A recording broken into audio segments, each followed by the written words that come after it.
Hawaii's economy is expected to grow, but at a slower rate than officials thought a few months ago.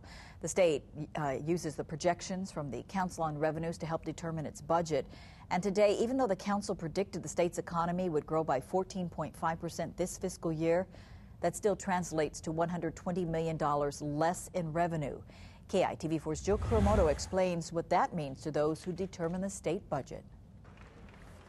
Considering the nation's slowing economy and the shaky world financial markets, the Council on Revenues today admitted to shared pessimism in downgrading the state's general economic growth from an earlier projection of 11% to 9.5%. We're not headed toward a recession.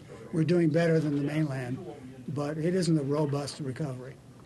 The council remained cautiously optimistic by predicting that tax revenues would increase 5% this fiscal year and 1% in 2013, thanks to tax law changes passed in the last legislative session that take away tax exemptions for the next 2 years.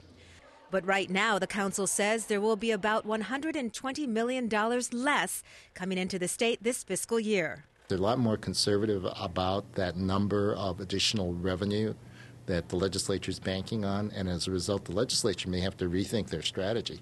And that's exactly what House Finance Chairman Marcus Ishiro said he's expecting lawmakers to do when the legislature reconvenes in January. At best, we should take a very cautionary approach to next year's budget and watch it very carefully, knowing that we may have to make adjustments both on the expenditure and on the revenue side.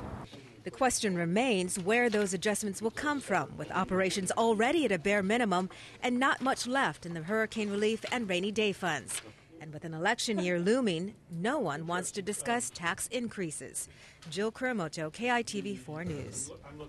The next meeting of the Council on Revenues is set for November, and when its projection, that will be critical for lawmakers who are heading into the 2012 legislative session.